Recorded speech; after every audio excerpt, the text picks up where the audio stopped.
আসসালামু আলাইকুম। এরকম সুন্দর ওয়েদারে যদি আপনার মন খারাপ থাকে অবশ্যই চলে যাবেন হচ্ছে পূর্বাচলে। কারণ সুন্দর ওয়েদারে সবসময় চেষ্টা করবেন কাছের মানুষদের সাথে টাইম স্পেন্ড করার। এবার উইকেন্ডের ছুটিতে আমরা ঠিক সেরকমই জিনিসটা করি। সো বেসিক্যালি পুরো এক উইক জুড়ে খুব একটা আনপ্রেডিক্টেবল ওয়েদার ছিল।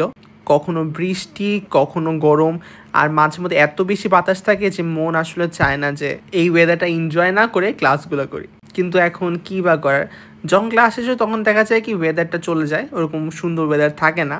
বাট যেটাই হোক, রিজিকের মালিক আল্লাহ। আর এই কয়েকদিন যে ওয়েদারটা মাশাআল্লাহ আমাদের ক্যাম্পাসেও খুবই সুন্দর ছিল। আর আমরা ওই 10 মিনিট ক্লাস ব্রেকে না মনে হচ্ছে ক্যাম্পাসটা পুরো ঘুরে বেড়াই। আচ্ছা, সো যেহেতু উইকেন্ড ছিল সারা দুপুর ক্লাস করে বিকালবেলা আমরা ফ্রি হয়ে যাই হচ্ছে পূর্বাচলের দিকে। বাট এবার না আমরা 300 ফিটের যে নীলা মার্কেট আছে সেখানে যাই না, বরং আমরা এমন একটা জায়গায় গিয়েছিলাম যেখানে মানুষের ভিড়টা অত বেশি ছিল না, কিন্তু হ্যাঁ বেশ ফান অ্যাক্টিভিটিস ছিল। প্রথমে চলে যাই হচ্ছে এই সুন্দর একটা মেলাতে যেখানে অনেক ধরনের রাইডস ছিল। অ্যান্ড গেস ওয়াট, প্রত্যেকটা রাইডের কস্ট কিন্তু আপনার 50 টাকা পড়বে পার পার্সন ওয়াইজ। কিন্তু বোট রাইডের একটাই সমস্যা ছিল, আমরা যখন উপরে উঠছিলাম পুরো ধুলাবালি আমাদের মুখের উপরে আসছিল। বাট আমাদের কাছে এই সুইংটা খুবই ভালো লেগেছে। আই মিন এইসব রাইডস আমি জানি বাচ্চাদের, but sometimes we just need to enjoy your life. আর সত্যি বলতে আমরা যখন মেলায় যাই আমাদের ভিতরে যত বাচ্চামি আছে সব বের হয়ে আসে। আমরা যেহেতু টোটাল 4 জন ছিলাম, সো আমরা 4-5টা রাইডে যাই।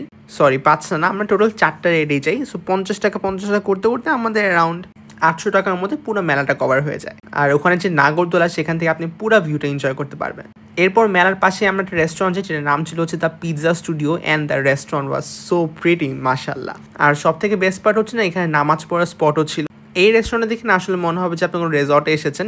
ইট was pretty cute and perfect to hang out with friends. But আমরা আসলে সেখান থেকে তেমন কিছুই খাই নাই, because I was really craving for some হাঁসের মাংস। এরপর চলে যাই হচ্ছে আমরা মুমিন ভাইয়ের পিঠা করে, যেটা হচ্ছে এই রেস্টুরেন্টটার ঠিক অপোজিটে, মানে আপনি রাস্তাটা ক্রস করে দোকানটা পেয়ে যাবেন। এখন আপনাকে লোকেশনটা বলতে, এটা হচ্ছে আপনার পূর্বাচল সেক্টর 13, ফারুক মার্কেট হয়তো অনেকেই চিনে। ওখান থেকে সোজা যেতে হাতের বামেই পড়বে জায়গাটা। আর ইজি করে বলতে, আমি যে লাস্ট টাইম রমজান মাসে মহারাজা সুইটসের একটা ভিডিও দিয়েছিলাম, ঠিক সেই মহারাজা সুইটসের লেনেই পড়ে। আমরা নিয়েছিলাম হাঁসের মাংস চাপটি, যেটা অনেক বেশি ঝাল ছিল কিন্তু বেশ মজারও। আর এই ঝালটা কাটাতে আমরা চলে যাই হচ্ছে মিষ্টির দোকানে।